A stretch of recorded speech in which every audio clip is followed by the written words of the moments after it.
la présence d'un homme, mais ta présence.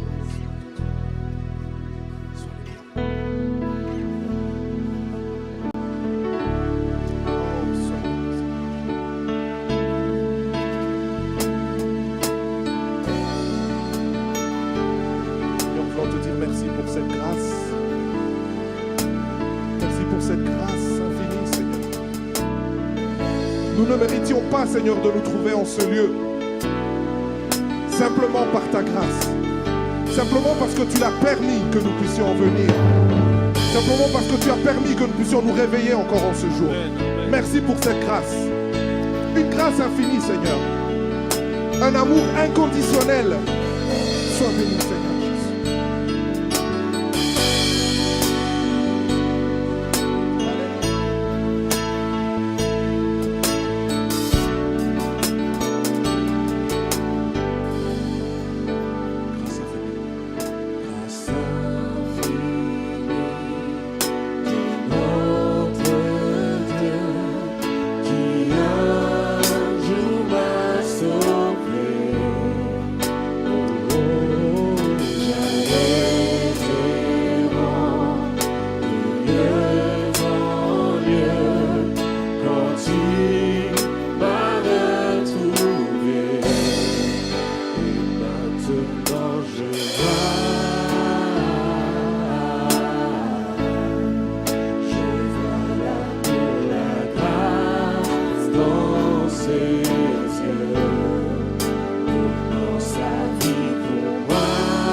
Seigneur, tous ces ossements desséchés, Seigneur, tu les as appelés à la vie, Seigneur.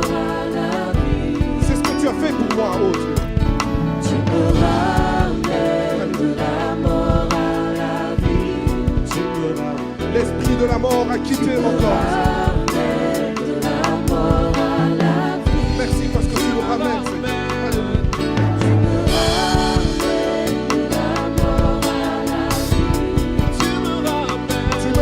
De la mort à la vie. Hey! Alléluia!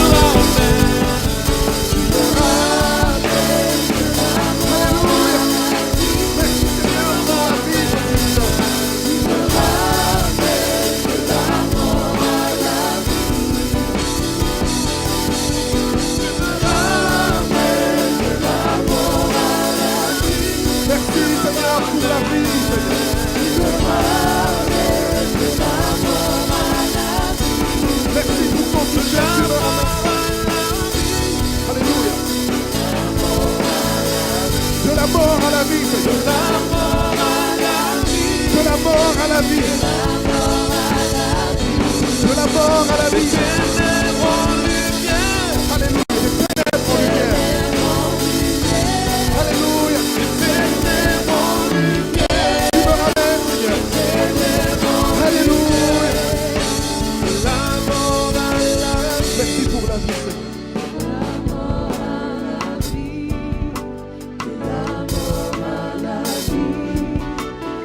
pour la vie que tu nous donnes.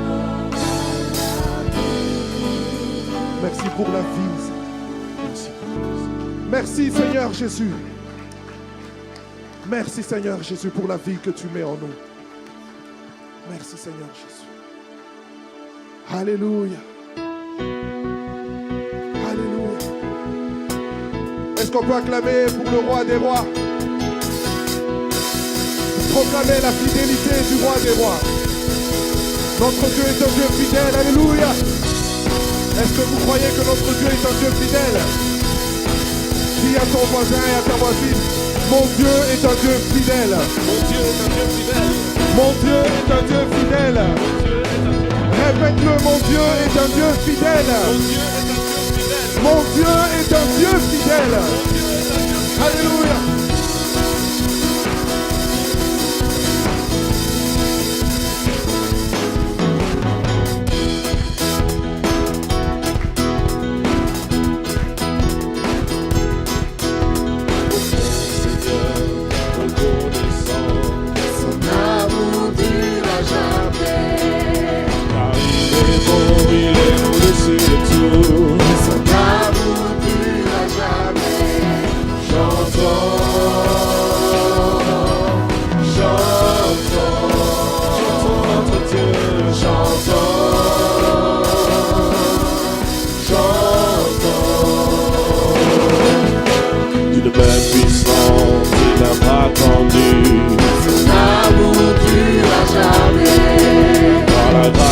Dieu, nous persévérons. Son amour durera jamais.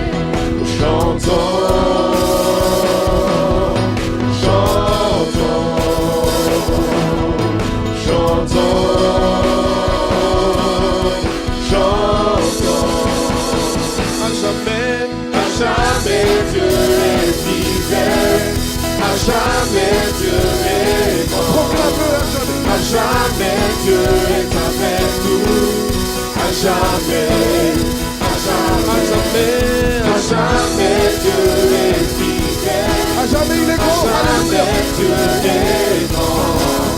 À jamais Dieu est avec nous. À jamais, à jamais, à jamais. On tape dans les mains pour le roi des rois. Lever du soleil jusqu'à son couchant. Son amour durera jamais. Par la grâce de Dieu, nous persévérons. Son amour durera jamais. Chantons, chantons, chantons, chantons notre Dieu, chantons, chantons. Alléluia. À jamais Dieu est fidèle. À jamais Dieu est grand. À jamais Dieu est avec nous. À jamais, à jamais, à jamais Dieu est fidèle. À jamais notre Dieu est grand. Jamais Dieu est Alléluia. à jamais Dieu est avec nous. À jamais, à jamais, à jamais. Son amour durera jamais. Est-ce que vous le croyez, El Shaddai? Amen. Est-ce que vous croyez que son amour durera jamais? Alléluia. Son amour.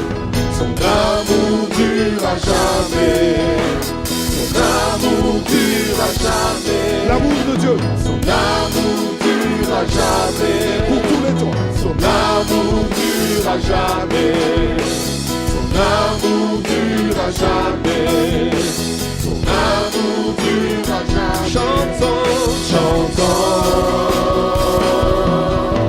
chantons, chantons. Alléluia. À jamais Dieu est fidèle. À jamais Dieu est grand. À jamais Dieu est avec nous. À jamais, à jamais, à jamais Dieu est fidèle. À jamais Dieu est grand. À jamais Dieu est À jamais, il est grand. Nous proclamons qu'il est Dieu. À jamais. à jamais Dieu est fidèle. Tu es fidèle. À jamais Dieu est grand. Tu es grand. À Alléluia. jamais Dieu est avec nous. À jamais, à jamais, À jamais. à jamais.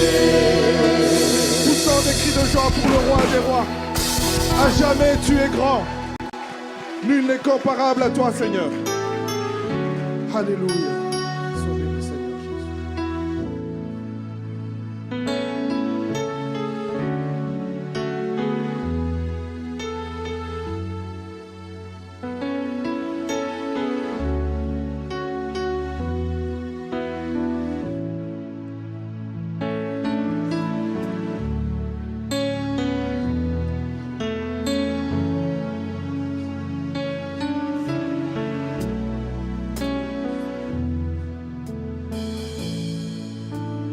Abrite-moi.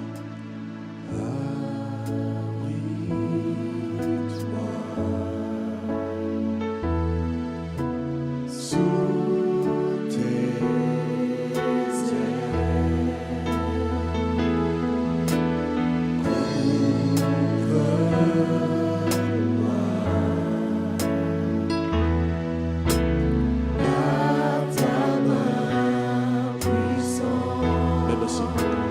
Même si. Si les océans se déchaînent, je les traverserai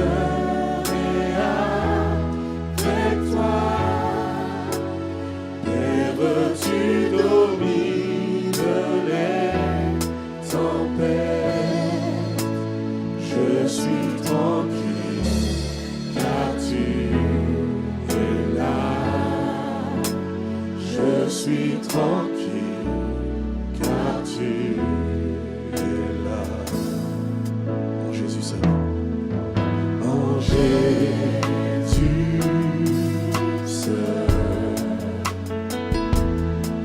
je me confie. Seigneur, parce que tu me donnes. Il me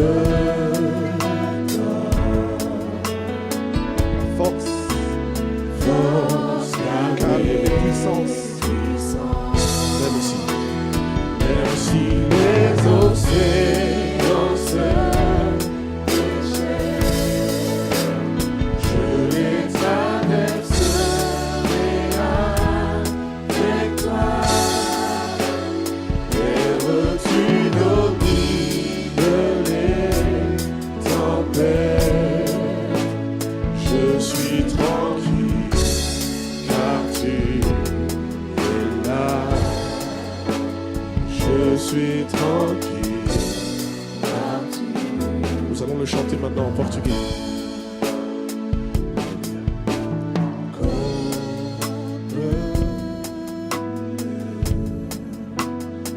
Alléluia.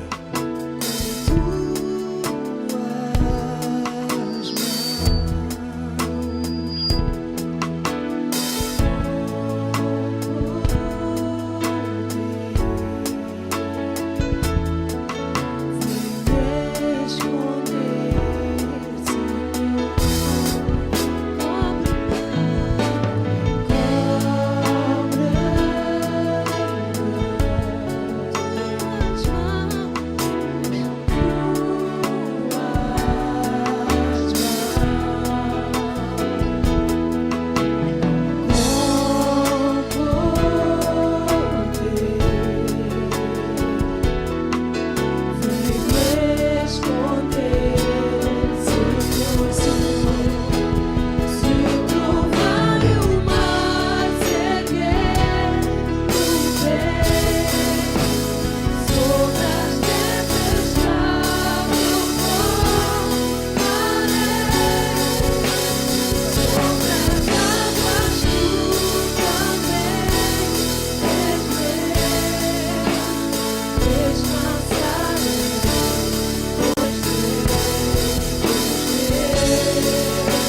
dit, faut pas voir les regards inquiets. Qu'est-ce qui te trouble ce matin? Quelle est cette situation qui te dérange, que tu ne te permets même pas de dormir? Anne avait la même situation, la Bible dit, elle ne mangeait pas, elle ne faisait que pleurer. Bien-aimé, tu es au bon endroit pour remettre tout entre les mains de Dieu. Il dit, venez à moi, vous tous qui êtes fatigués, je vous donnerai du repos. Bien-aimé, tu peux ouvrir la bouche, dire un mot à Dieu. Tu dis, Seigneur, je ne compte que sur toi. Dans cette situation, je l'espère qu'en toi. Parle à ton Dieu, il est là, il t'écoute, il dit, invoque-moi, je te répondrai. Je t'annoncerai de grandes choses, des choses cachées que tu ne connais pas. C'est Dieu qui parle. Il ne mange jamais. Quelle est cette situation qui te dérange? Une situation personnelle, familiale? Une situation administrative? Tu ne sais pas comment t'en sortir. Laisse-moi te dire, les enfants d'Israël se sont retrouvés devant un dilemme. Devant eux, c'était la mer rouge. Derrière eux, c'était les ennemis. Ils ne voyaient pas d'issue. Il n'y avait pas de sortie. Mais notre Dieu, c'est celui qui fraye le chemin là où il n'y en a pas. Il est lui-même le chemin. Il a frayé le chemin. Il a divisé la mer rouge. Il y avait des murailles qui se sont dressées. Et les enfants d'Israël sont passés. Et même la même mer est devenue un cimetière pour les ennemis de son peuple. Parle à ton Dieu. Et t'arrives. Tu es là, Jésus. Nous espérons en toi, Père. Nous ne comptons que sur toi. Tu es le seul, Père, qui peut changer des situations. Tu es le seul qui pouvait changer l'eau en vin. Seigneur, quelle est toute situation qui nous préoccupe? Tu as le pouvoir de les changer. Toi qui changes la malédiction en bénédiction. Quelle est cette situation qui peut te dépasser? Tu t'en passes de rien, Seigneur Jésus. Quel est ce Dieu qui est comme toi, qui peut donner la vie là où il y a même la mort? Qui sait parler au cadavre? Comme tu as parlé à Lazare, tu dis Lazare sort. Il est sorti. Quelle est cette situation, Père, qui peut te troubler? Oh, le Dieu de toute suffisance. La Bible me dit que tu t'appelles El Shaddai, le Dieu de toute suffisance, le Dieu de tout puissant. Et les lions, elle est très élevée au-dessus de tout. Jéhovah Jireh, c'est lui qui pourvoit à tous nos besoins. Tous nos besoins. Tout alors.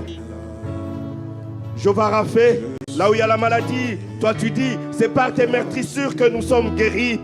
Et laisse que cette parole s'accomplisse dans la vie de celui qui est malade maintenant. Malade spirituel, malade physique ou d'autres formes de maladie.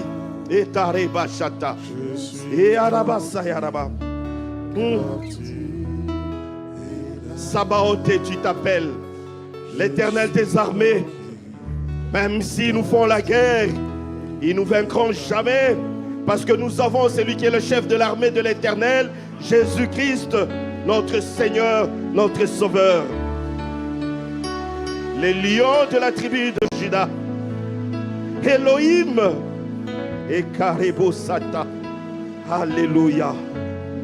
Merci Seigneur. Alléluia. Te faisons confiance Seigneur. Tu es le seul qui peut parler au vent, aux tempêtes, aux bourrasques, Seigneur. Tu as le pouvoir d'arrêter tout.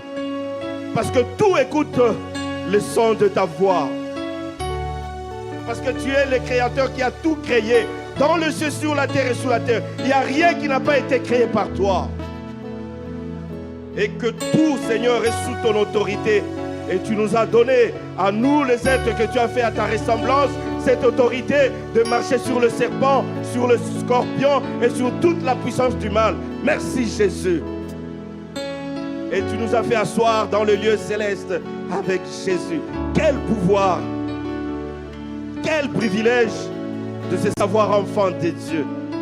Oh Dieu, nous te bénissons. Nous te disons merci. Est-ce qu'on peut acclamer notre Seigneur? Alléluia.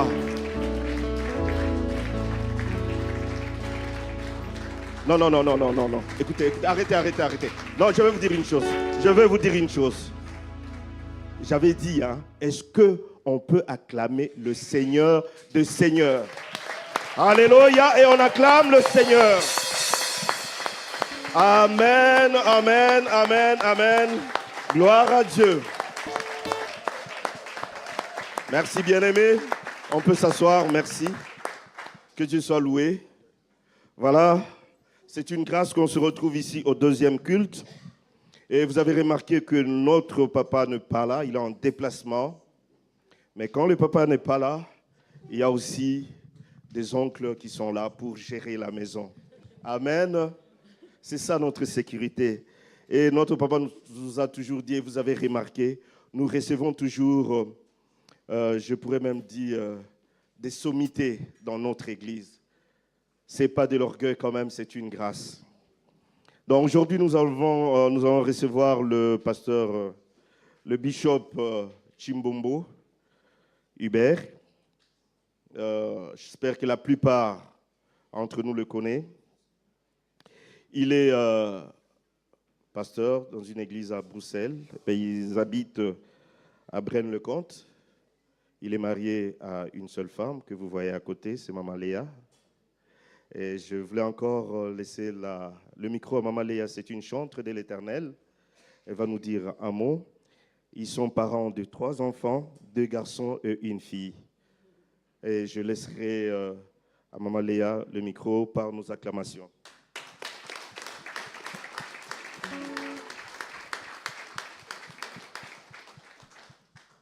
Voilà. Juste une toute petite correction. Nous sommes des Caussines. Et Caussines. On est voisins à Braine-le-Comte. Ah oui, oui, près de Braine-le-Comte. Ah, amen. On ne sait jamais. Shalom, bien-aimés dans le Seigneur. Alors, depuis ce matin, depuis vendredi, on parle de comment sortir de nos prisons. Un prisonnier, quand il est enchaîné, enfermé, il a besoin pour sa délivrance d'un plus fort. Amen. C'est le plus fort qui délivre le plus faible. Comme Pierre, dans la prison, avait été libéré, délivré par les anges puissants de l'Éternel. Nous aussi, cet après-midi, nous avons encore besoin de l'intervention de Dieu. Alors, nous allons inviter le Saint-Esprit, lui le plus fort, lui le gaillard, qui vienne à notre secours. Amen.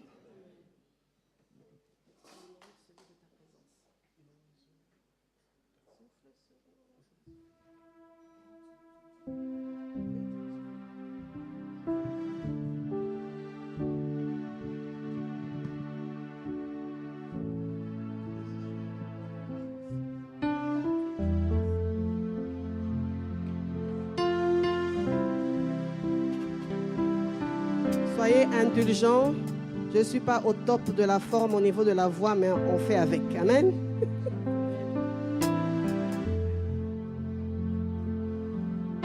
Seigneur, nous avons réellement besoin de toi. Tu l'as dit toi-même, Seigneur, que sans moi, vous ne pouvez absolument rien faire. Tu nous as dit ce matin, Seigneur, que des bourreaux, que des gouverneurs nous ont imposé des limites, nous ont placés, Seigneur, dans des prisons. Seigneur, mais nous crions à toi cet après-midi. Viens à notre secours. Que ton Saint-Esprit descende encore et qu'il opère. C'est lui qui est le seul capable de mettre KO nos adversaires, de briser les chaînes de nos pieds, de nos mains, et de nous conduire, Seigneur, dans la lumière extérieure, afin que nous puissions poursuivre la voie vers notre destinée. Alléluia. Bien-aimés, nous restons concentrés en ces instants. Restons concentrés. Ce temps est un temps particulier. Rendons ce moment un moment de qualité, un moment de douceur avec Dieu, un moment d'intimité avec notre Seigneur, et que les flots de son royaume descendent sur nous. Alléluia. Inonde. Inonde ce lieu de ta présence. Nous avons besoin de toi. inonde ce lieu de ta présence. Nous avons besoin de toi. Viens, viens, esprit de révélation, souffle sur nous, souffle sur nous. Viens, viens, esprit de révélation, souffle, souffle sur nous, souffle sur nous. Inonde ce lieu, inonde ce lieu de ta présence. Nous avons besoin de toi. Inonde ce lieu, inonde ce lieu de ta présence. Nous avons besoin de toi. Oh, viens, viens, esprit de révélation, souffle, souffle sur nous, souffle, souffle sur nous. Viens, viens, esprit de révélation, souffle sur nous, souffle sur nous, souffle sur nous, souffle sur nous. Esprit de révélation, souffle sur, souffle encore cet après-midi, cher Saint-Esprit. Nous avons besoin de toi. Nous avons besoin de toi en cet instant, Seigneur. Seigneur, sois le centre de nos vies. Et qu'en moi s'élève un chant, une mélodie, témoignant de ta grâce infinie, témoignant de ta grâce infinie. Nous avons besoin de toi. Nous avons besoin de toi en cet instant, en cet instant. Seigneur, sois le centre de ce culte. Seigneur, sois le centre de nos vies. Et qu'en moi s'élève un chant, mélodie, témoigne de ta grâce, témoignant de ta grâce infinie. Envoie la nuée, envoie la nuée, envoie la nuée de ta gloire, envoie la nuée, envoie la nuée de toi, envoie la nuée, envoie la nuée de ta gloire, envoie la nuée, envoie la nuée de ta envoie la nuée, envoie la nuée de ta gloire. Inonde-nous, envoie la nuée, délivre-nous, envoie la nuée de ta gloire. Nous avons besoin de toi en cet instant, Seigneur. Seigneur, sois le centre de nos vies. Et qu'en moi s'élève un chant, mélodie, témoignant de ta grâce infinie. Oui, Seigneur, telle est notre prière cet après-midi. Nous avons besoin de toi.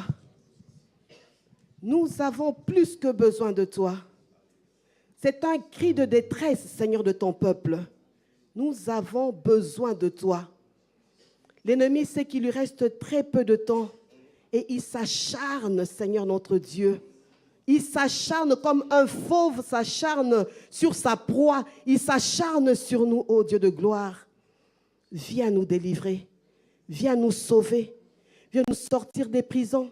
Viens nous sortir des cachots. Viens nous sortir, papa. Viens nous délivrer de ceux qui nous ont pillés et dépouillés. Viens, Seigneur, nous rétablir dans nos droits. Parce que nous sommes les fils et les filles de la promesse. Que la gloire te revienne, Père, au nom de Jésus-Christ. Amen. Soyez bénis au nom de Jésus.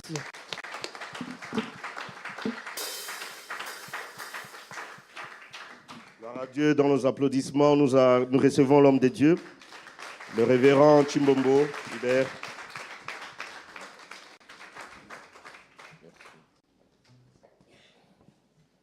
Soyez bénis. Oh, nous bénissons le Seigneur pour ce temps merveilleux que nous sommes en train de passer dans sa présence. On ne vient pas dans la présence de Dieu par habitude. Ne soyez pas les fanatiques de la parole de Dieu et ne soyez pas très enthousiastés par la parole, mais devenez de véritables étudiants et disciples de la parole de Dieu. C'est ce que Dieu attend de nous. Amen. Vous constaterez, pour vous qui êtes anciens dans la parole, que la plupart des textes qu'on lit ici devant, c'est des textes que vous avez déjà lus. Qu'est-ce que vous en avez fait? Qu'est-ce qu'on en a fait? Et on revient. La Bible nous dit que vous connaîtrez la vérité et la vérité vous affranchira. N'est-ce pas? Et si donc le Fils de l'homme vous affranchit, vous serez réellement libre. Réellement libre. C'est déjà tout un thème, réellement libre. Alléluia. Donc nous sommes en train de voir les prisons spirituelles avec vous. Et ce matin, je me suis encore un peu attardé sur mon introduction. Mais là, on doit continuer maintenant à énumérer les quelques prisons dans lesquelles beaucoup de frères et sœurs se retrouvent, malheureusement, et qui les empêchent d'expérimenter les bontés de l'Éternel. Que le Seigneur nous aide. Amen. La première prison que nous allons voir avec vous aujourd'hui, je l'ai intitulée « La prison des complexes d'infériorité ». La prison des complexes d'infériorité. Nous allons lire quelques textes dans la Bible. Pour gagner du temps, je veux vous donner les textes, je lis rapidement, je lis, comme ça on va gagner du temps pour un peu avancer. Parce qu'un séminaire, ça doit prendre autant de jours. Mais nous avons fait du séminaire un moment de prédication normale. Alors, Exode 3, versets 9 à 12 nous dit ceci. « Voici les cris d'Israël sont venus jusqu'à moi, et j'ai vu l'oppression que leur font souffrir les Égyptiens.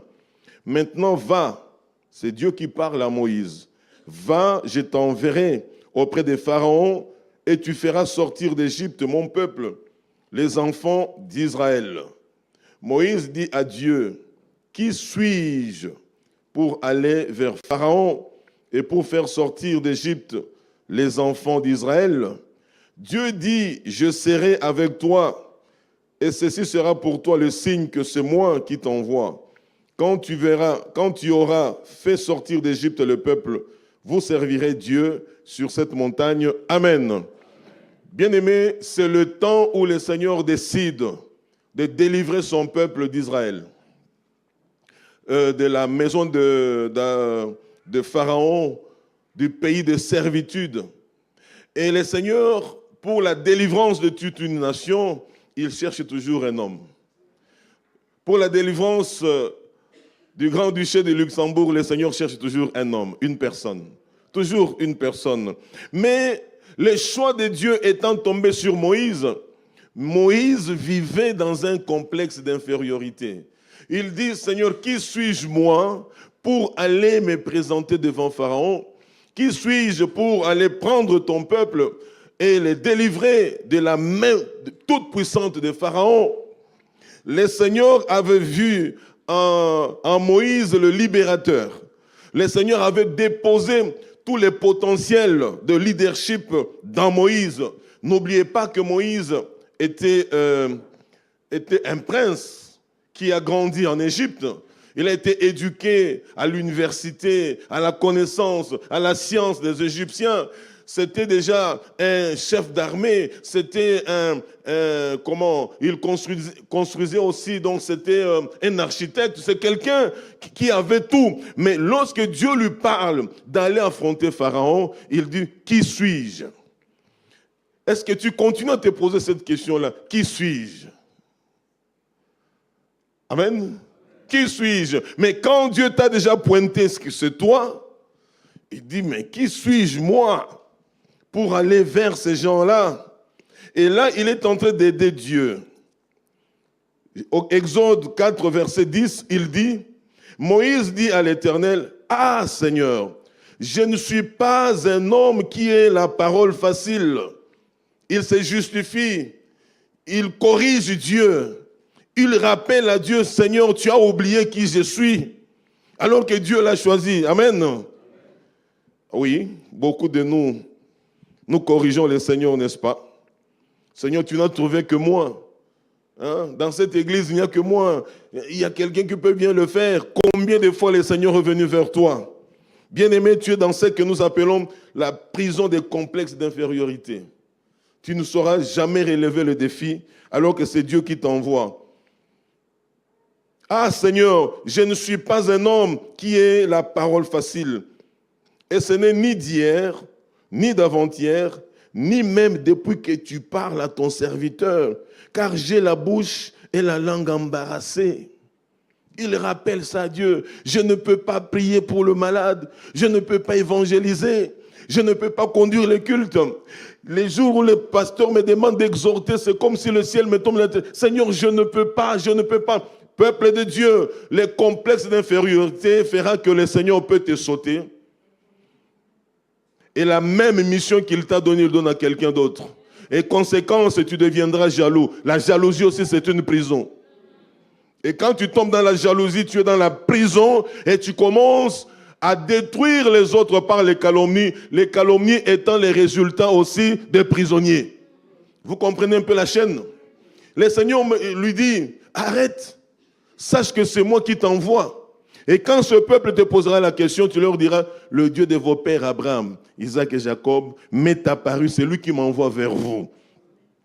Alors arrête de corriger le Seigneur. Qui suis-je pour aller vers Pharaon? Ah Seigneur, je ne suis pas capable. Ah Seigneur, je n'ai pas beaucoup étudié. Ah Seigneur, je ne maîtrise pas le français. Dieu ne s'occupe pas de ceux qui ont ou n'ont pas maîtrisé le français. Il s'occupe de ce qu'il a déposé en toi. Même si tu parles un français fracassé, si c'est de la part de Dieu, le message va passer. Et tu vas délivrer les gens. Alléluia.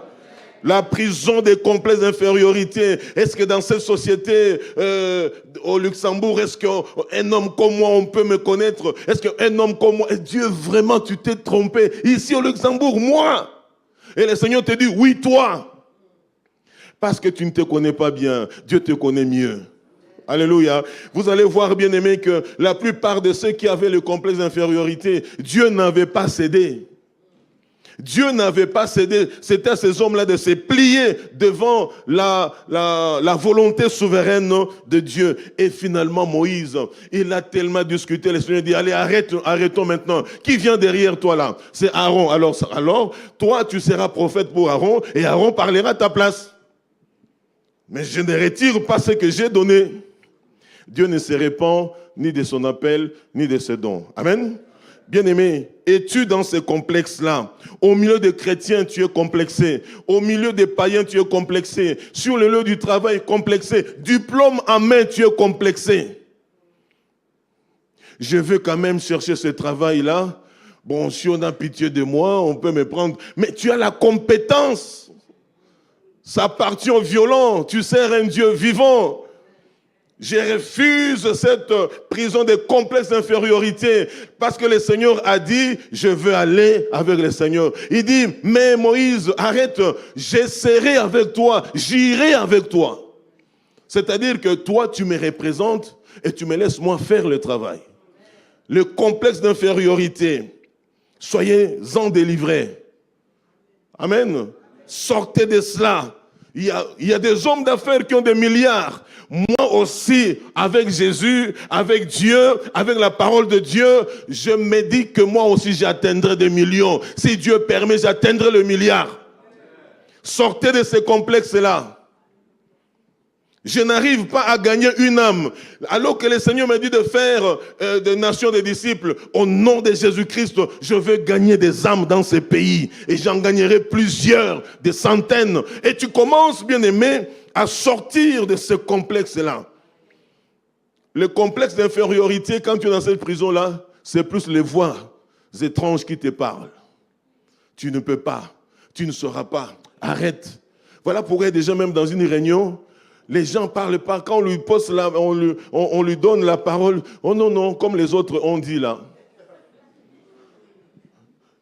S'il veut parler, il dit bon, comme l'autre a dit, bon, j'ajoute peut-être. Non, dis ce que toi tu as. Amen. Comme ça, on attend un peu, on dit, ah, mais ce frère, cette sœur, elle a du bagage. On ne savait pas. Et voilà, on découvre et on t'aide et ça s'épanouit. Sortez du complexe d'infériorité. Tu es à l'université. Tu crois que l'université est fait que pour les autres. Pendant que tu es à l'université, c'est fait aussi pour toi. Si les autres réussissent, moi aussi je vais réussir. Comment? Alléluia. Les complexes, ça détruit beaucoup de peuples. Et particulièrement le peuple africain. Très complexé. Même quand il est compétent. Il est complexé. Tu vois quelqu'un en train de parler la langue en maîtrisant la langue pendant que tu es plus compétent que cette personne. Oh non, moi je ne peux pas écouter. Bon, je vous laisse faire. Hein, je vous laisse faire. Et quand on vient faire le contrôle, ça tombe sur toi. Parce que c'était toi le compétent. Alléluia. Sortons de cela, bien-aimés. Lorsque nous lisons aussi dans Juge 6, versets 11 à 16. Cette prison-là, ça freinait beaucoup de frères et sœurs. Beaucoup. Il y a des sœurs qui se regardent et disent, est-ce que moi, vraiment, je suis faite pour le mariage? Bon, d'après toi, tu es fait pour quoi? D'après toi, est-ce que c'est une question que tu peux même te poser? Non, Dieu t'a créé pour ça. Tu nais, tu grandis, tu étudies, tu fais tes business, je ne sais pas, et à un moment donné, tu te maries, c'est clair. Est-ce que quelqu'un comme moi, est-ce que les gens peuvent me regarder? Il y a aussi des hommes qui chôment dans cette matière-là, des véritables chômeurs. Ils ont tout humain, ils ne peuvent pas. C'est aussi un complexe. Ils ont des difficultés. Je connais un frère d'un certain pays d'Afrique qui est avec nous à Bruxelles. À chaque fois qu'on lui parlait, il dit non, dans cette église, je ne vois pas les sœurs. La grande nouvelle Jérusalem dans Bruxelles, on est plus de 1000 personnes là-dedans. Non, les sœurs sont compliquées, sont bizarres. Bien aimés, 25 ans après, même nos petits qui étaient à l'Écodim sont mariés. Quand je les rencontre, ils disent prie pour moi. Je dis allez, priez pour toi. Moi, je dois perdre mon souffle de prier pour un homme complexé comme toi. S'il n'y a pas ici, si tu ne trouves pas ici, va trouver ailleurs. Même ailleurs, tu ne vois pas. Tu es dans une prison, frère. Je ne prie pas. Mais toi, tu es pasteur. Je dis, hey, arrête. Arrête avec cette histoire-là. Parce que les gens croient que c'est toujours les femmes. Il y a des hommes qui souffrent dans ce domaine-là. Je connais un qui vient de totaliser 50 ans. Il n'a rien du tout. Même pas les bruits. Rien. Mais le problème, ce n'est pas qu'il est dans le lien satanique. Il est dans un complexe. Ah, est-ce que moi, on peut m'aimer par une femme? On peut m'accepter par une... Et quand il est dans le... Est-ce que les autres viennent après, ils partent. Et puis ça commence à dire, ah, les autres n'ont pas bien... Oh, le Seigneur sait, hein. Ainsi de, oh, le Seigneur connaît toutes choses. Il ne faut pas nous rappeler ça. Il connaît. Mais chacun doit poser ses actes. Alléluia. Là, le Seigneur apparaît à quelqu'un qui s'appelle Gédéon. Alléluia. Gédéon, le pays était en conflit avec Madian. Pendant au moins 7 ans, Israël était dans la souffrance la plus totale parce qu'à chaque fois que leur récolte poussait, Madian venait tout détruire, ainsi de suite. Ça a pris 7 années, bien-aimés. Et là, la Bible nous dit que le Seigneur envoya un ange pour rencontrer cet homme. Puis vint l'ange de l'Éternel et il s'assit sous le térébinthe d'Ophra qui appartenait à Joas de la famille d'Abiézer. Gédéon, son fils, battait du froment au pressoir pour le mettre à l'abri des Madians. Parce que les Madians viendront toujours piller, prendre. Ok? Verset 12. L'ange de l'Éternel lui apparut et lui dit, l'Éternel est avec toi, vaillant héros. Pendant un temps de crise, un temps de complications, un temps de pillage, un temps où on les dépouillait, il y avait des cachots, il y avait des cavernes, des prisons. On vient le saluer. Bonjour, vaillant héros. C'est comme toi aujourd'hui, avec tout ce que tu as comme problème, le Seigneur t'a envoyé cette salutation. Bonjour, vaillant héros. Bonjour. Alléluia. Les gens me regardent comme s'ils ne me connaissaient pas. C'est moi, je vous parle de la part du Seigneur. Oh là là. Et lui dit, l'Éternel est avec toi, vaillant héros. Gédéon lui dit, cessons de corriger Dieu, s'il vous plaît. Si Dieu t'a déjà appelé vaillant héros, dis oui, je le suis. Si Dieu t'a déjà dit que tu serais la tête et non la queue, je le suis. Le premier, non le dernier, j'y crois et j'y serai. Amen. Ah mon Seigneur, Gédéon lui dit, ah mon Seigneur, si l'Éternel est avec nous, pourquoi toutes ces choses nous sont-elles arrivées? Mais malgré les problèmes qui te sont arrivés jusqu'aujourd'hui, l'Éternel est avec toi, l'Éternel est au contrôle. Parce que s'il n'était pas au contrôle, ces problèmes t'auront déjà avalé, détruit depuis longtemps. Si tu es encore là, c'est parce qu'il est là. Et où sont ces prodiges que nos pères nous racontent quand ils disent « L'Éternel nous a-t-il pas fait monter hors d'Égypte? Maintenant l'Éternel nous abandonne et il nous livre entre les mains des Madians. » Verset 14. L'Éternel se tourna vers lui. Au fait, l'ange, c'était l'Éternel lui-même. Amen. L'Éternel se tourna vers lui et dit, va avec cette force que tu as et délivre Israël de la main des Madians. N'est-ce pas moi qui t'envoie? Amen. Va avec l'expertise que tu as. Va avec une langue que tu as. On cherche des gens qui connaissent deux langues. Va avec la seule que tu as là. Va d'abord. Va, je serai avec toi. Va frapper, j'ouvrirai. Verset 15. Gédéon lui dit, ah mon Seigneur, Gédéon était compliqué. Hein? Que de frères et sœurs compliqués aujourd'hui dans l'église. Ah mon Seigneur, avec quoi délivrerai-je Israël? Voici ma famille est la plus pauvre en Manassé et je suis le plus petit dans la maison de mon père. Comme si Dieu ne le savait pas.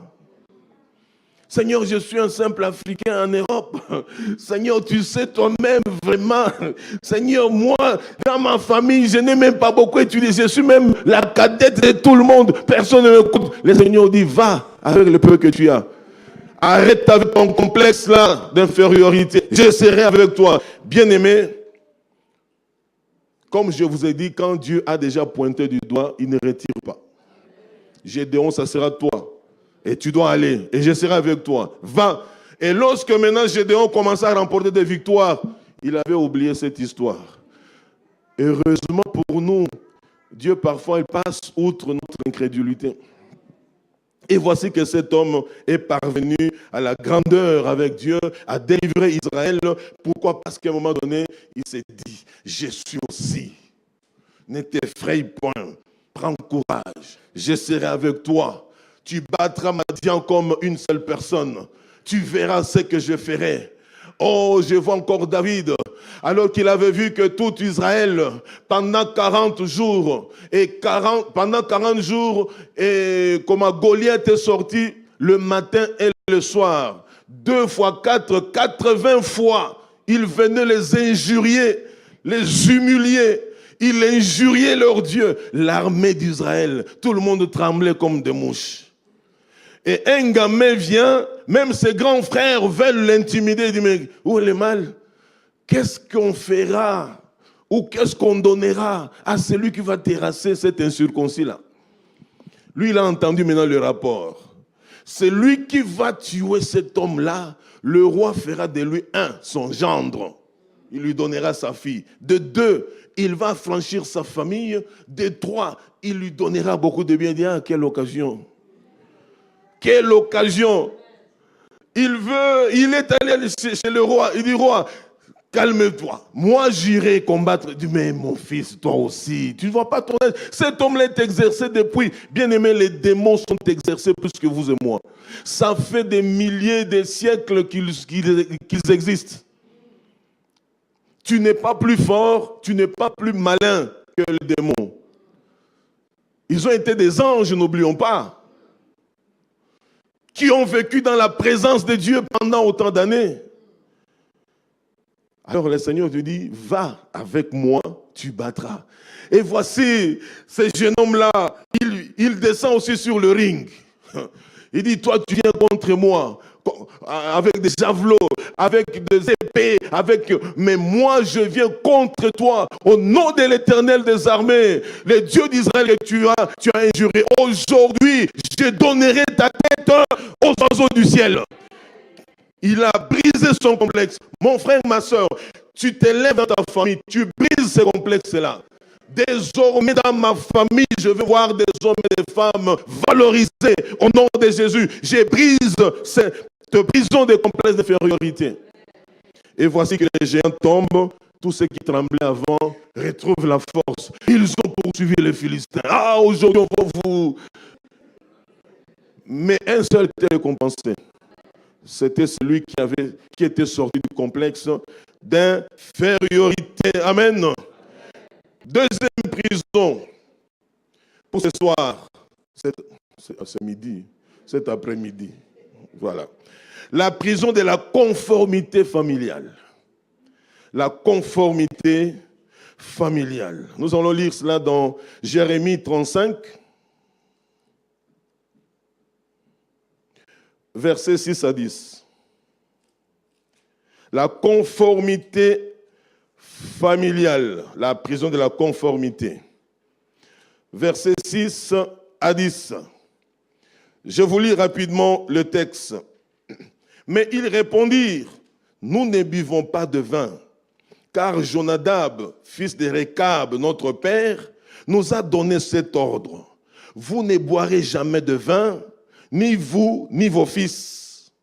Et vous ne bâtirez point de maison, vous ne sèmerez aucune semence, vous ne planterez point de vignes, et vous n'en posséderez point. Mais vous habiterez sous des tentes toute votre vie, afin que vous viviez longtemps dans le pays où vous êtes étrangers. Nous obéissons à tout ce que nous a appris Jonadab, fils de Récab, notre père. Nous ne buvons pas de vin pendant toute notre vie, nous, nos femmes, nos fils et nos filles. Nous ne bâtissons point de maison pour nos demeures et nous ne possédons ni vignes, ni champs, ni terres ensemencées. Nous habitons sous des tentes et nous suivons et pratiquons tout ce que nous a prescrit Jonadab, notre père. Amen. À une période donnée, le Seigneur s'est révélé à son serviteur, le prophète Jérémie. Il dit, mais Israël, c'est un peuple compliqué. Un peuple qui a souffert. Je me suis battu pour le délivrer. Je leur ai envoyé ma loi, je leur ai envoyé les prophètes, je leur ai tout envoyé. Mais c'est un peuple au cou raide, désobéissant, insoumis, révolté. Je ne sais pas ce que je dois encore faire. Mais Dieu connaissait une famille qu'on appelle les Récabites.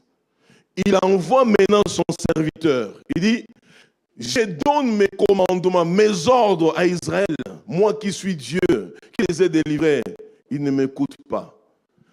Je t'envoie maintenant dans cette famille-là va leur dire qu'ils viennent, tu les prends, tu vas avec eux au temple, tu prends le vin, entre guillemets, de la Sainte Seine, tu leur donnes, et après, je vais te donner le message qu'il faut leur partager.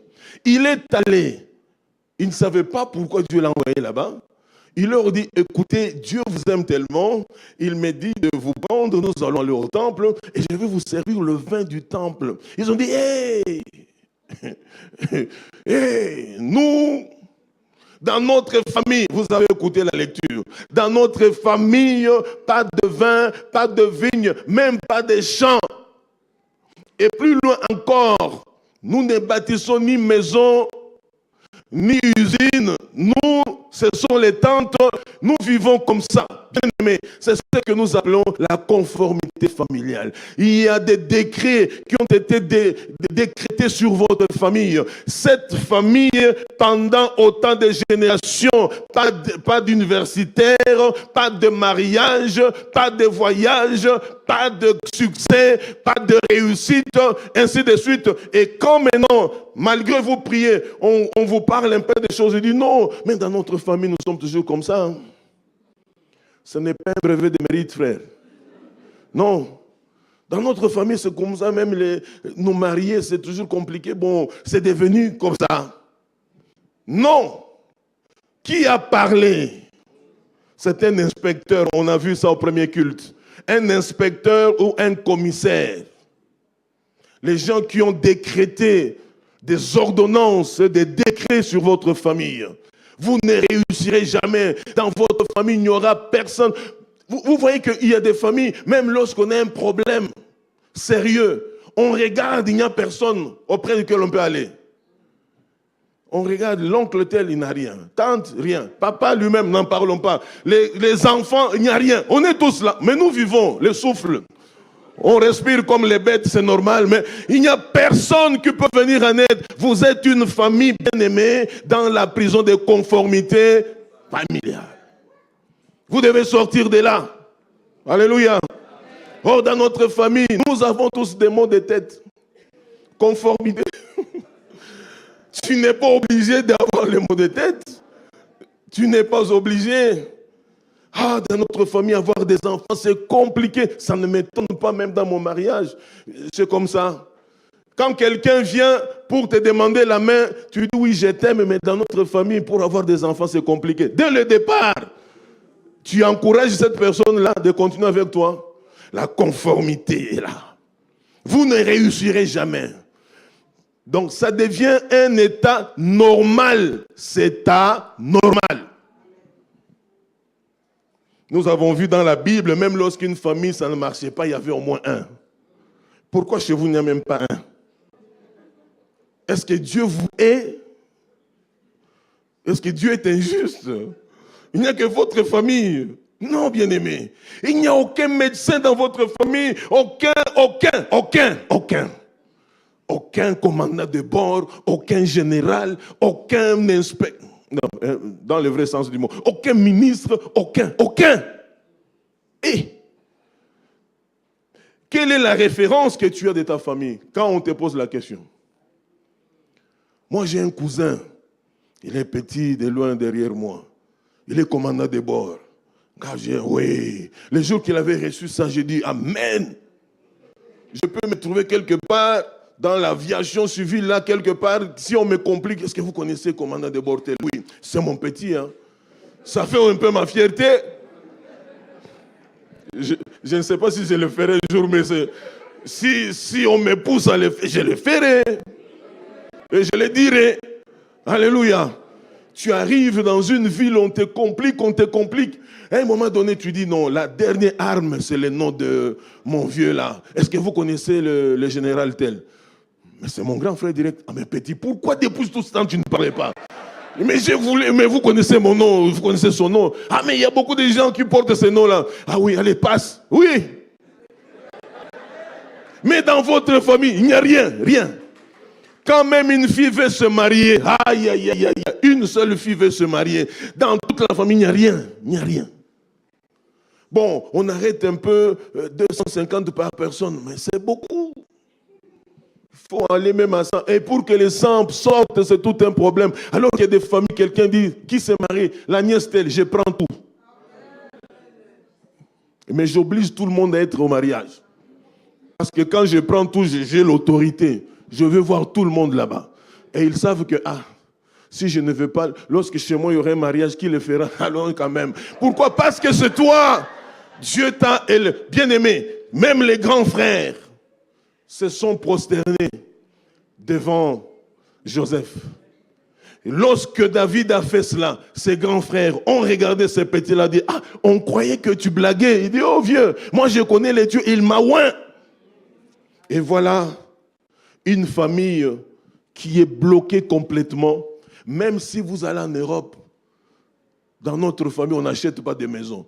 Il y a des gens ici, mon épouse et moi, on connaît un frère qui est à Bruxelles, 40 ans, locataire dans un même appartement, 40 ans. Je dis, mais 40 ans, avec le même argent de location, il pouvait déjà acheter au moins 2 maisons. Il est là, il est normal. Il a maintenant 64 ans. Voilà. Il prie toujours bien chic. Quand il va à l'église, tranquille. Je dis, mais toute une vie universitaire, 40 ans en Belgique, à Bruxelles, même les jeunes qui sont venus il y a 10 ans, 15 ans, ont des maisons. Bon, chacun a sa vision. Alléluia. Mais ici, on vous enseigne, c'est pour étendre votre vision, votre façon de faire. Si dans ma famille, les gens n'ont pas réussi, moi, je dois. Avec Christ, je dois. Même si ça a pris du temps, ça marchera avec mon Seigneur. Et je change le langage, je change d'attitude, je change de comportement et je fonce avec le Seigneur. Alléluia. Ah oui, hein. Parce que la prison de la conformité familiale vous impose un type de vie, une façon d'être, et qui devient normale pour la plupart. Non, bien-aimé. Et si vous lisez la suite de ce texte-là, le Seigneur maintenant lui dit, écoute ce que les enfants de Récab te disent. Leur père, leur grand-père est déjà mort. L'arrière là est mort, le grand-père est mort, et c'est leur père qui leur a laissé ces serments-là. Ils obéissent comme s'il était présent. Et moi qui suis présent permanente au milieu d'Israël, ils ne m'écoutent pas. Combien ici n'écoutent pas Dieu? Et quand le pasteur insiste, lui aussi il exagère. Bien-aimé, de Genèse à Apocalypse, vous allez dire que le Seigneur a exagéré. Il a continué à rappeler les mêmes choses, mais différemment. C'est presque le même. Le message de la Bible, c'est le même. Oh, peuple de Dieu, sortez de la conformité familiale. Vous tournez en rond. Ceux qui sont restés en Afrique tournent en rond. Toi, tu croyais qu'en allant en Europe, ça va aller. En Europe, c'est pire encore. Tu retournes, tu tournes, tu retournes. Tu es là.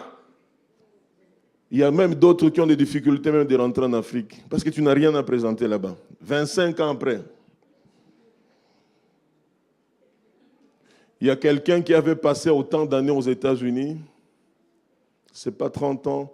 Il dit, mais ça fait longtemps, je devais aller voir ma famille. Quelqu'un qui avait beaucoup étudié. Ça, ce sont les années 80 et quelques. Alors, il prend des livres, de ceci, cela. C'était vraiment quelqu'un, la tête fonctionnait déjà très bien. Il met 10 000 $ quelque part, ainsi de suite. Il téléphone, le vieux viendra après 30 ans, le vieux vient. Vous savez, quand tu arrives en Afrique, le premier jour, tout le monde est enthousiaste. Qu'est-ce que tu veux manger? Qu'est-ce que tu... on l'entoure, 1 jour, 2 jours. Oh, les grands garçons viennent aussi, mais vieux, toi aussi, comment tu as voyagé là? C'est vrai, tu es là, mais... Il dit, oh, je vous ai apporté des livres, je vous ai apporté de mes jeans. Non, mais côté là, il dit, mais j'ai 10 000. Oh, 30 ans après, tu nous apportes 10 000. Il dit, mais vous êtes malade? Vous connaissez la valeur de 100 €, 100 $ plutôt aux États-Unis? Je vous amène 10 000. Ah, mais c'est quoi ça? Ainsi de suite. Il fait la réunion de toute la famille. Il était venu pour 3 semaines. Il dit, j'ai amené les livres. Si vous ne voulez pas de ces livres, vous les amenez à la Bibliothèque nationale. Je ne sais pas si ça existait à l'époque, de la ville. Ça, c'est un. Des deux, les habits sont là, les 10 000 sont là. Demain, je prends mon avion, je rentre. Oubliez-moi. Vous voyez quoi? Une famille qui était déjà blottie et bloquée dans la conformité, ils étaient misérables. Ils n'avaient même pas la valeur. C'était les années 80. $100, c'était beaucoup d'argent. Alléluia. Le gars est parti pour toujours. Il dit, ne m'appelez même plus. Cet argent, si vous voulez le prendre, vous prenez. Si vous ne voulez pas, laissez ça sur la table. Moi, je pars. Si c'était moi, j'allais reprendre même l'argent, je pars avec. Amen. Mais Dieu, bien-aimé, a déjà fini vos projets pour vous selon sa volonté. Il a déjà tout planifié. Et quand il te dit de le faire, n'hésite pas. Fais-le. Si la famille va t'embrouiller, c'est son problème. C'est leur problème. Parce que quand tu réussiras, la même famille viendra vers toi. Oh, tu sais, bon, les choses du passé sont passées. Ce n'est pas passé. C'est parce que là, vous êtes encore bloqué. Si vous ne comprenez pas, ne venez même pas chez moi. Amen. Moi, je vais m'occuper de vos enfants, ainsi de suite. Vous, le vieux, là, débrouillez-vous. Alors, tu commences à inculquer ça dans tes neveux, tes nièces, tes cousins, tes cousines. Tu leur dis, non, notre famille ne doit pas continuer comme ça. Nous devons comprendre que ça, c'était nos ancêtres, nos grands-parents, nos parents. Nous, les enfants, on fait la différence. Eux, ils n'étaient pas dans l'alliance avec Jésus-Christ. Nous, nous sommes les enfants de l'alliance. Nous devons faire la différence. Nous nous levons. Faisons les choses autrement. Amen. Sortez de cette prison de la conformité familiale. Oh, dans notre famille, les gens ne prient pas. S'ils ne prient pas, alors ça t'empêche de prier. Toi, tu pries. Continue. Qu'on t'injurie ou pas, continue la marche. Troisième prison, la prison de l'aveuglement de l'intelligence. Que de frères et sœurs, l'intelligence est complètement aveuglée.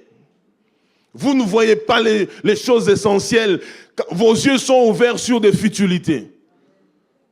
Pendant qu'on parle ici, il y a des gens qui regardent la cravate. D'autres regardent les bijoux de l'autre. Intelligence complètement obscurcie par rapport aux choses du royaume, mais grandement ouvert pour les choses inutiles. Alléluia. Ah, des prédicateurs, parfois ils ont des images. Il y a un jour il prêchait, c'est lui qui avait commencé ça. Il dit, vous connaissez la vision. Avant d'avoir la vision, il faut comprendre le passé. Qu'est-ce qui était dans le passé? Qui tu étais dans le passé? Alors il a dit, lorsque vous êtes dans une voiture, pour regarder le derrière, on vous met un rétroviseur. Il dit, le rétroviseur a quelle taille?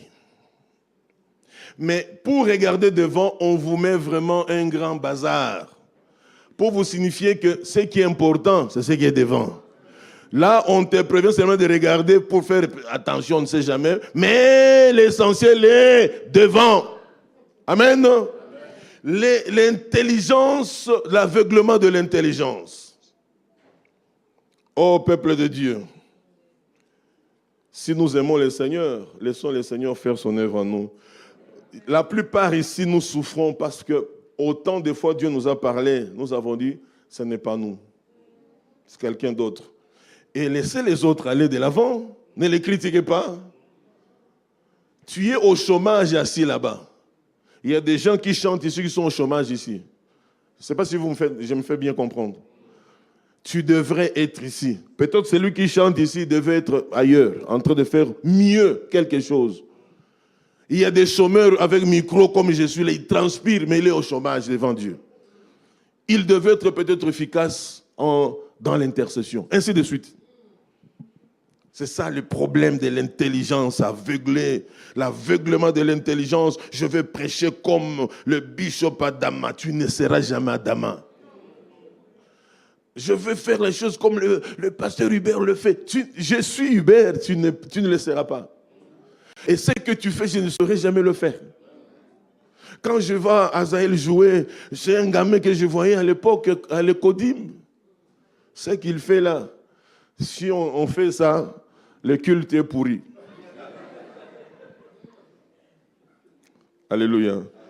Lui d'ailleurs, il peut même un peu parler, mais moi là-bas, ça sera compliqué. Donc, bien aimé,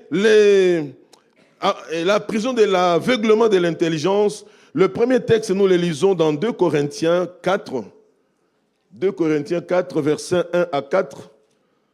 Oh là là là là là là, c'est la course là contre la montre ici. Que le Seigneur nous aide à parler même de 5 ou 6. Amen. 2 Corinthiens 4, versets 1 à 4. La Bible nous dit, bon, je commence carrément au verset 3 pour aller vite. Si notre évangile est encore voilé, il est voilé pour ceux qui périssent, pour les incrédules dont le Dieu de ce siècle a aveuglé l'intelligence, afin qu'ils ne voient pas briller la splendeur de l'évangile, de la gloire de Christ, qui est l'image de Dieu. Complètement aveuglés. Quand ils ouvrent les yeux, ils voient autre chose, au lieu de voir les choses du royaume. Oh là là. J'étais à l'église et à la fin, j'ai vu tel et tel. Ils ne se sont même pas regardés. Ils ne se sont même pas salués. Les frères ont salué tout le monde. Et j'ai vu que là, il n'y a que toi qui as vu ça. Parce que tes yeux sont ouverts pour des choses sales, des choses impures. Tu ne recevras jamais la vision du Seigneur. Jamais. Et si tu es au ministère, tu es vraiment une occasion de chute pour nous tous. Nos yeux doivent s'ouvrir sur les choses importantes. Quand tu regardes un frère, un soeur, même tout joyeux, il est en train de louer, d'adorer, avec les yeux spirituels, tu les regardes, tu dis, à la fin du culte, frère, viens un peu. Est-ce que ça va très bien? Oui, oui, par la grâce de Dieu. Ça, c'est un des côtés que Dieu m'a donné, que j'ai développé. Et puis je laisse la personne 5-10 minutes, je dis, frère, est-ce que ça va très bien? Mais oui, frère, pasteur, tu vois que ça va très bien. 30 minutes après, quand il veut parler, frère, viens, est-ce que ça va? Oh, c'est vrai, j'ai un problème. J'ai dit, oui, j'avais déjà vu ça. Mais il était tout joyeux, il louait. Oh, vraiment, c'est un problème qui me tient à cœur. Et nous parlons, parfois la solution, c'est dans la minute d'après. D'après. Mais nous avons les yeux que sur des choses. Dans cette église, même les rideaux, avec l'argent qu'on donne, les rapports qu'on nous donne, il n'y a que ça que toi tu vois. Ayez la vision du Seigneur, s'il vous plaît. Alléluia. Regarde ces enfants qui sont à l'Ecodim, les bébés qu'on porte là. Quand tu regardes, tu dis, cet enfant, il fera des grandes choses. Dieu me montre ça, ça, ça. Nous voulons entendre ça, pas de futilité inutile. Il y a des frères et sœurs, l'intelligence est complètement aveuglée. Vous passez outre de grandes bénédictions avec le Seigneur. Tu es à l'arrêt ou bien à la gare, tu vois quelqu'un, le Seigneur t'ouvre les yeux. Cette personne a besoin, pas de ton argent, de l'évangile. Tu dis, mais moi, aller parler à un gens comme ça. Or, c'était la clé de ta bénédiction. Et les gens viennent ici, disent, Dieu ne bénit pas que par les dîmes. Il y a beaucoup de choses que nous pouvons poser qui poussera Dieu à nous bénir. Alléluia. Donc cette prison est la plus dangereuse qui puisse exister contre une personne, une famille, une nation, voire même une église. Il y a des églises dont les membres, l'intelligence est complètement effarée. Ils ne voient même pas la souffrance qui est même dans l'homme de Dieu. Je me rappelle une fois, en tant que pasteur, il y a 20 ans par là, dans une église, j'étais avec mon épouse, avec notre fille. On venait de Bruxelles, on descendait sur Anvers à la gare, on marchait à pied, parfois sous les grands froids. J'avais le maigre, donc je devais protéger le bébé. Et on marchait, on marchait.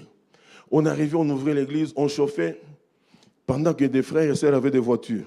À la fin du culte, au revoir pasteur, au revoir, tout le monde part. Je reprends, je ferme, avec mon épouse, on rentre, on va jusqu'à la gare. Et c'était comme ça. Et une jeune sœur, elle était angolaise. Je dis, mais pasteur, j'ai remarqué qu'à chaque fois que Que ce soit dimanche, que ce soit le mercredi, vendredi, quand tu viens, les soirs, les gens ne te prennent pas en voiture. Moi, les jours que j'aurai ma voiture, je vais commencer à te prendre. J'ai dit que Dieu te bénisse, ma soeur. Et puis, quelques temps après, il a eu sa voiture. Alors, quelqu'un qui ne venait pas régulièrement le mercredi soir et le vendredi, elle commençait à venir. Et après, elle me prenait. Les jours où j'étais avec ma femme, elle nous prenait. Quand j'étais seul, elle me prenait. Ça n'a pas fait 3 semaines. Pas 3 semaines. Et vous ne voyez pas que la sœur d'elle, elle porte des habits bizarres pour faire tomber le pasteur dans la voiture. Quand elle roule, tout est vraiment, ainsi de suite. Quelqu'un est venu me le dire.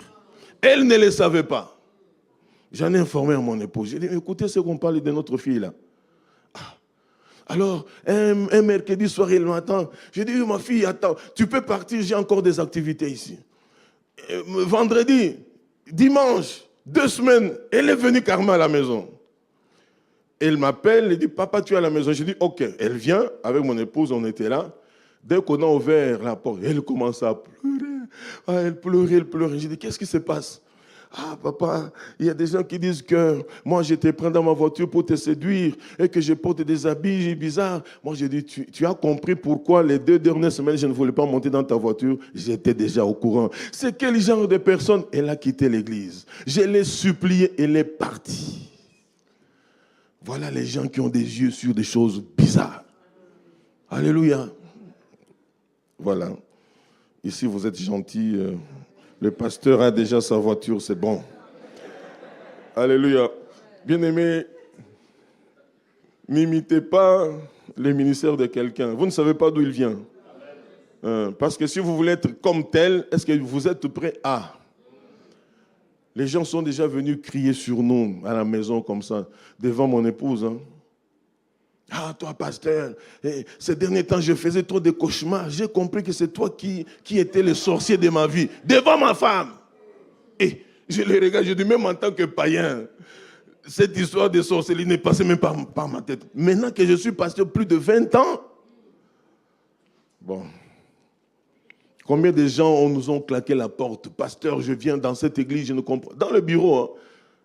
Et frère, porte, bam, il part. Dimanche, il vient au culte, je prêche, si je lance l'appel, il vient devant. Tu pries pour la personne où tu laisses. Maturité spirituelle. Quand l'intelligence des gens est déjà embrouillée, nous devons les aider à redevenir normales par l'évangile, par notre maîtrise de soi, par nos conseils, par notre patience. C'est ça, être serviteur de Dieu. Alléluia. L'aveuglement de l'intelligence. Il me reste encore combien de minutes? 15 au moins. Hein? Au moins 15. Hein? Je vais aller un peu vite. La prison de l'aveuglement de l'intelligence. Oui, cette prison, comme je le disais, est la plus dangereuse. Il y a des familles, au-delà des conformités familiales, ils ont leur intelligence complètement voilée. Elle est capable de garder, de maintenir, de plonger une personne, une famille, voire toute une nation dans l'obscurantisme total. Alléluia. Romains 1, 21, 22 nous dit ceci rapidement. Romains 1, 21 à 22. Ils sont donc inexcusables, car ayant connu Dieu, ils ne l'ont point glorifié comme Dieu et ne lui ont point rendu grâce, mais ils se sont égarés dans leurs pensées et leur cœur sans intelligence. Et leur cœur sans intelligence a été plongé dans les ténèbres, au pluriel, les ténèbres. Se vantant d'être sages, ils sont devenus fous. Le manque d'intelligence rend les gens fous. Il y a des couples qui souffrent parce que ceux qui composent ce couple-là, ils ont l'intelligence obscurcie. Vous assistez à des réunions de couples, à des randonnées, des amoureux. Ça ne marche pas avec vous.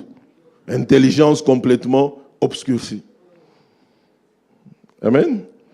Payez, continuez à payer 250, 300. Ah, c'était bien, c'était dans un hôtel 5 étoiles. Mais quand vous partez de là, vide.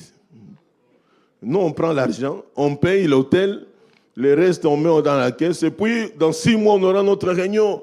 Venez découvrir le bonheur d'un couple stable. Ah, on va aller découvrir. Aussi longtemps que vous êtes dans cette prison-là, on va vous enseigner pendant des années. 1000 ans vont passer. Rien ne marchera. C'est une prison. Est-ce que tu comprends les besoins de Dieu? Est-ce que tu connais ce que Dieu désire dans cette assemblée?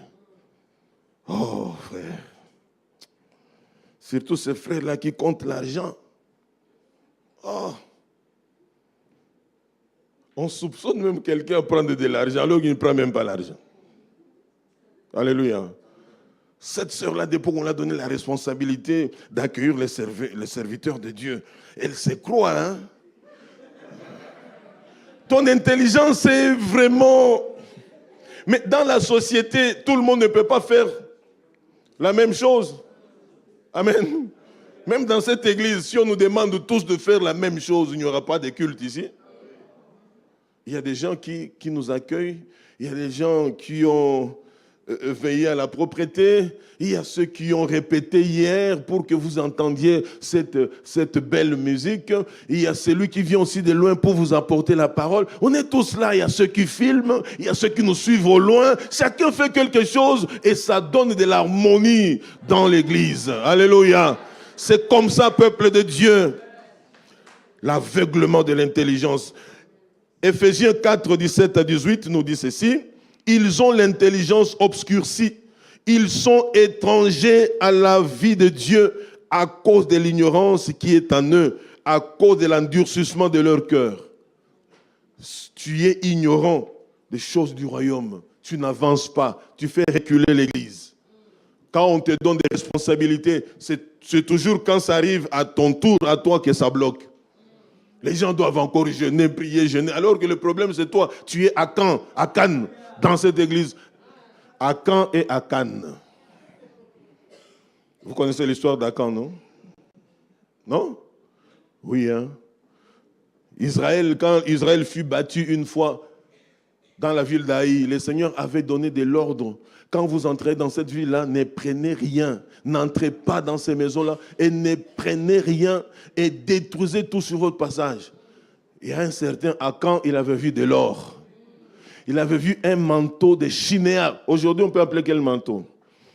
Manteau, cachemire, je ne sais pas. Voilà, Kenzo, voilà. Il a vu ça, il dit, mais Dieu, comment? Moi, je suis venu combattre les ennemis, je vois de l'or, je vois le manteau de Chinéa. Il prend tout ça, il cache. Et la défaite d'Israël est passée par là. Peut-être tu es cet Akan-là. Cette assemblée pouvait être déjà très loin, mais à cause de toi, Dieu a eu quand même pitié qu'on soit encore là. Sors de cet aveuglement-là. Romains 16, 16, je pense que là, on va terminer qu'avec cette affaire d'intelligence obscurcie. Parce que c'est très important. Proverbe 16, 16 nous dit ceci. Combien acquérir la sagesse vaut mieux que l'or?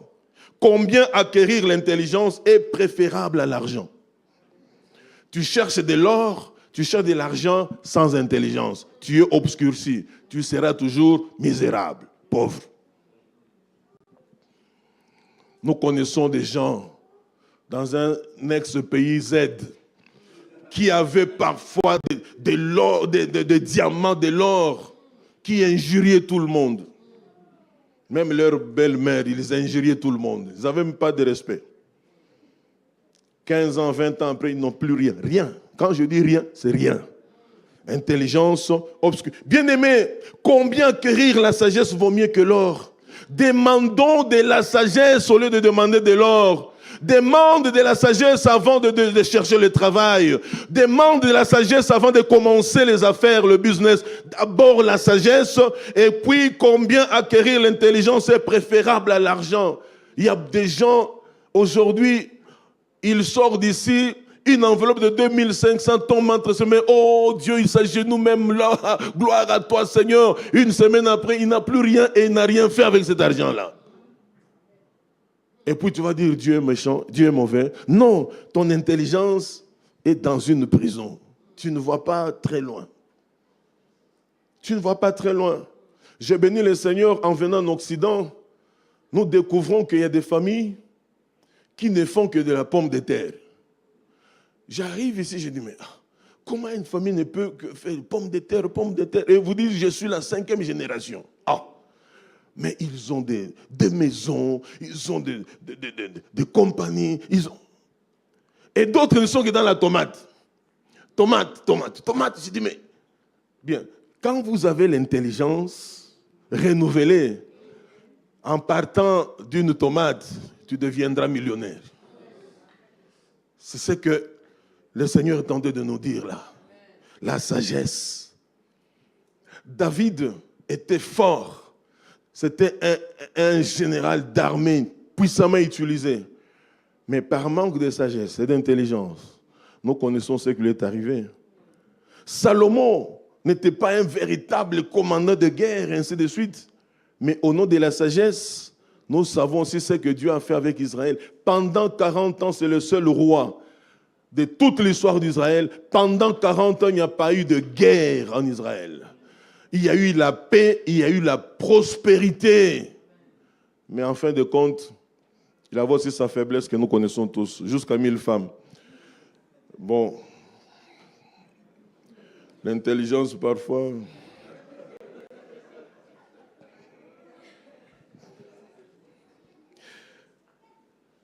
Peuple de Dieu, le Seigneur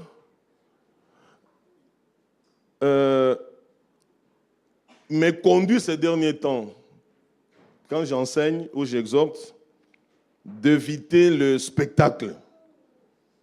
Le spectacle, ça ne change pas les gens. Donc, depuis que le bien-aimé m'a donné le micro, il me dit, par exemple, tu as 1 heure de prédication. Je prends d'abord 30 minutes pour vous dire comment Dieu m'utilise. J'étais quelque part, j'ai prêché, bien aimé. Je me suis seulement ici, une maman est venue, elle est venue toucher mes chaussures. Elle a été je suis en train de planter les décors. Je me retourne, quelqu'un vient me toucher le dos. Vraiment, sa maladie est partie. Il prépare le terrain. Pendant 30 minutes, j'étais dans tel pays, j'ai rempli le stade de 100 000 personnes. Le simple fait que j'ai dit Amen ou bien Alléluia, tous les stades étaient délivrés. Vous dites, aujourd'hui Dieu est descendu ici. 30 minutes. Il reste 30 minutes pour totaliser 1 heure. Et puis il vous dit, je cherche quelqu'un qui va lire la parole de Dieu avec la voix angélique. Si vous sentez que vous êtes rempli du Saint-Esprit, levez-vous et venez vers moi. Et je ne veux voir personne derrière moi là, parce que la gloire de Dieu est sur moi. Même si c'est les gens qui ont l'onction dans l'église, comme ça se regarde, mais qui va les lire? Et à 15 minutes de la fin, il dit, bon, maintenant je vais commencer mon message. Il vous parle de 5 minutes, les gens commencent à tomber dans la salle, ainsi de suite, et après il n'y a rien. Les voleurs retournent en train de voler, les impudiques qui sont même très contents. Ils rentrent dans leur jeu là, fini. Et toi tu dis, mais c'était terrible. Ce n'était pas terrible. C'était horrible. Amen. Bien-aimé, moi j'ai déjà dit même à notre assemblée, si quelqu'un vient commence à dire n'importe quoi au micro, regardez-moi. Si je dis non, c'est non. Même quand lui il dit Amen, moi je dis ne dites pas Amen. Parce que je suis poli, je ne peux pas aller ravir le micro à quelqu'un. Amen. Le problème aussi c'est vous. Hein. Amen, alléluia, amen.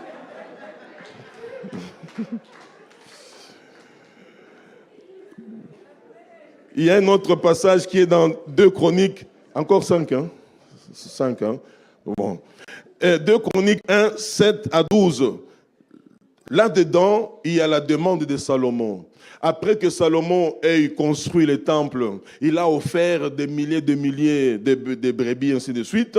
Il prie, il adore. Ce qu'il a offert à Dieu a touché le cœur de Dieu. Dieu l'a visité. Écoutez au verset 10 ce qu'il dit. Le Seigneur lui pose la question, que veux-tu que je te donne, mon fils? Il dit, accorde-moi donc de la sagesse et de l'intelligence. Aujourd'hui, avec les prédications qu'on entend à gauche, à droite, qui de vous là va demander la sagesse et l'intelligence?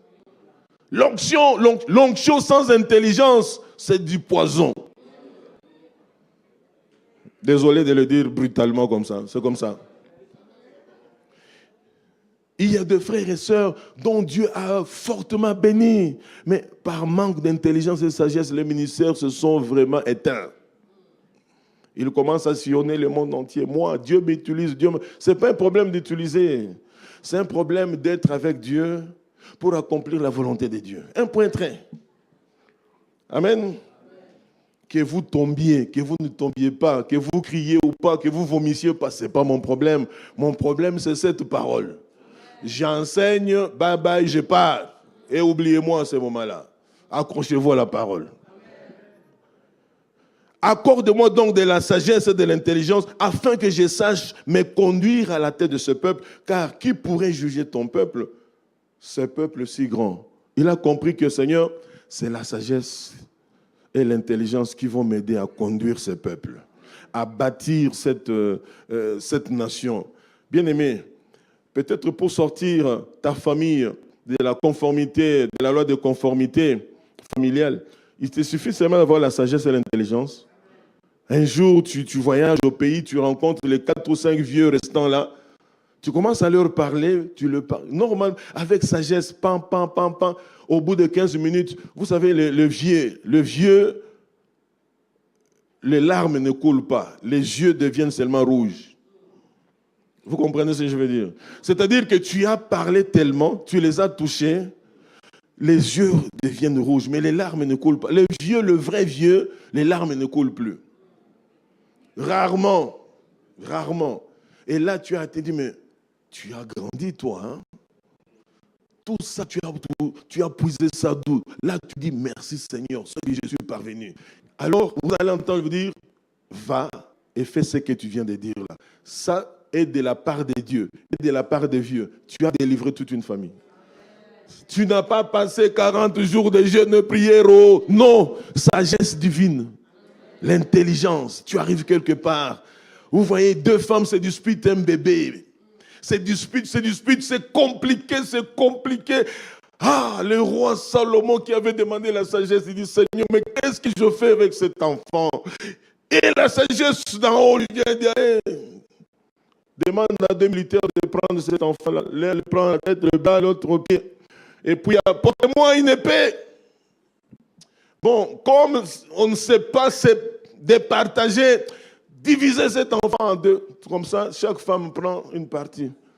L'une de dire, oui, comme ça c'est bon, elle va prendre. Une autre dit, oh roi, s'il te plaît, cet enfant est innocent, il n'a rien fait. Mieux vaut même vous donner à l'autre femme cet enfant. La sagesse divine dit, oui, c'est la vraie mère. Donnez. Vous et moi, nous allons prendre 40 jours de jeûne et prière. Et combien vont prier pendant 40 jours? Tu es en train de jeûner, oui. Chez lui, tu n'es pas là. Hein. Mais lui, c'était seulement la sagesse. Paf! A dit, oui, l'enfant, c'est pour cette maman-là. L'autre, là, amenez-la en prison. C'est une méchante sorcière. Est-ce qu'il était question de vision? Non. Sagesse. Pour réussir dans cette société de Luxembourg, peut-être il te manque la sagesse et l'intelligence. Demandez ça. Tu veux entrer dans le business, tu veux que ça progresse. Sagesse, intelligence. Osée 4:6, mon peuple est détruit parce qu'il lui manque la connaissance. C'est l'intelligence qui nous procure la connaissance. Alléluia. Puisque tu as rejeté la connaissance, je te rejetterai et tu seras dépouillé de mon sacerdoce. Puisque tu as oublié la loi de ton Dieu, j'oublierai aussi tes enfants. Romains 12:2. Ne vous conformez pas au siècle présent, mais soyez transformés par le renouvellement de votre intelligence, afin que vous discerniez quelle est la volonté de Dieu. 1. Ce qui est bon. 2. Ce qui est agréable. 3. Et ce qui est parfait. Sans l'intelligence renouvelée, tu ne comprendras pas ces choses. Désolé de dépasser les 5 minutes. Que Dieu vous bénisse, parce que là, On va continuer. Merci, pasteur. On acclame notre Seigneur. Voilà. Le pasteur avait dit qu'il y avait 7 prisons, 7. Il y a 9 prisons. Il y a le 3e culte. Ceux qui aimeraient bien être vraiment délivrés, vous pouvez rester. Amen. Mais on ne va pas finir comme ça. Parmi les 3 prisons qu'il a citées, il y a la prison de complexe d'infériorité, de conformité familiale et d'aveuglement de l'intelligence. Si tu te sens vraiment dans une prison, levez votre main, comme moi je lève la mienne. Je me retrouve dans une prison. Levez-vous, venez rapidement. L'homme de Dieu a prié pour vous. Et voilà que nous allons continuer notre culte. Levez-vous, venez rapidement. Si vous sentez dans une des prisons, venez rapidement. S'il vous plaît, pasteur. Dans une prison, les 3 prisons. Venez rapidement.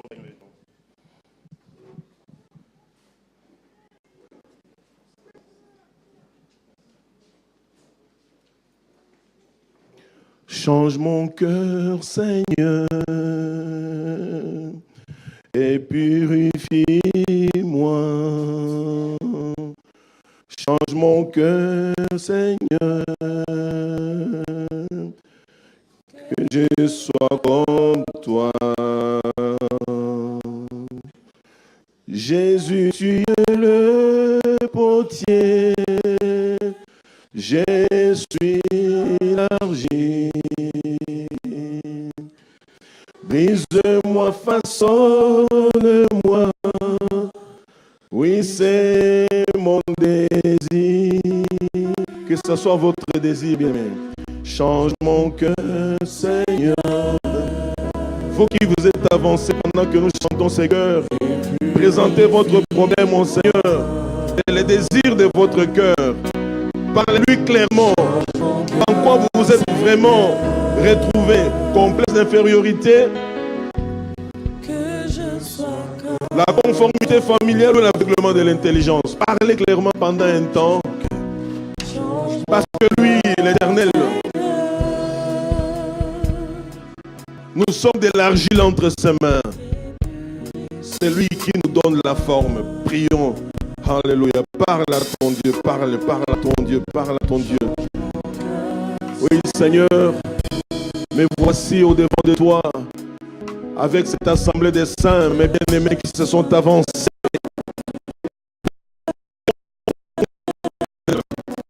Tu ne nous as pas appelés, Seigneur mon Dieu, pour que nous demeurions dans le complexe d'infériorité. Je m'adresse à toutes les puissances des ténèbres qui se cachent derrière le complexe d'infériorité, de libérer ta vie maintenant, de sortir de ton cœur, de libérer tes pensées et de ne plus revenir au nom tout-puissant de Jésus-Christ de Nazareth. Que tout esprit de complexe d'infériorité au niveau des études, au niveau du travail, au niveau du mariage, au niveau ministériel, au niveau mental, intellectuel, au niveau financier, soit maintenant anéanti contre votre vie au nom de Jésus-Christ de Nazareth. Seigneur Dieu, la plupart, nous avons des familles, ces bien-aimés se sont avancés parce qu'ils sortent, Seigneur mon Dieu, de cette cellule de base qui est la famille. Et beaucoup de familles sont dans la conformité familiale. D'autres sont issus, Seigneur, des familles des occultistes. Il y a une conformité au niveau de l'occultisme, au niveau de la magie, au niveau, Seigneur, de la rose croix, au niveau de toutes ces sciences maléfiques. Je m'insurge maintenant contre tous ces esprits qui véhiculent cette conformité familiale, cette prison de conformité familiale. Je vous intime l'ordre au nom tout-puissant de Jésus de lâcher la vie de mes bien-aimés, parce qu'ils sont déjà rentrés dans l'alliance du sang de Jésus et vous ne pouvez plus rien contre leur vie. Vous n'avez ni part ni héritage avec eux dans ce que Dieu a déjà déterminé. Lâchez leur vie maintenant et sortez de leur maison, sortez de leur cœur, sortez de leurs pensées au nom tout-puissant de Jésus. Seigneur Dieu, je m'insurge aussi, je me dresse contre tous ces esprits qui véhiculent l'aveuglement de l'intelligence pour empêcher tes enfants d'avoir la sagesse et l'intelligence. Tous ces esprits de l'obscurité, esprit des ténèbres qui venait pour voiler l'intelligence du peuple de Dieu, je vous intime l'ordre de prendre ce qui est à vous, de sortir de leur corps, de leur âme, de leur esprit et de ne plus revenir au nom de Jésus-Christ. Je brise vos liens, je brise vos chaînes, lâchez-les et que toutes ces trois prisons contre mes bien-aimés reçoivent les tremblements venant de la part de Dieu et que leur fondation puisse céder et que les portes blindées des verrous s'ouvrent et que votre vie soit totalement, complètement libérée. Au nom de Jésus-Christ, lâchez leur vie. Que vous tous les gardiens de leur prison, les sentinelles de leur prison, recevez le feu de l'Éternel maintenant et lâchez leur vie. Que les tonnerres de l'Éternel retentissent dans votre camp et que tous dans votre camp soient mis sans dessus, sans dessous. Maintenant, libérez le peuple de Dieu. Lâchez leur vie pour la gloire de notre Dieu. Seigneur, nous prions que cette parole soit scellée dans leur cœur et que tes enfants le mettent en pratique. Que ta puissante main soit posée sur leur vie. Qu'ils aillent, Seigneur, en paix et totalement délivrés de ces trois prisons. Au nom de Jésus. Amen. Soyez bénis.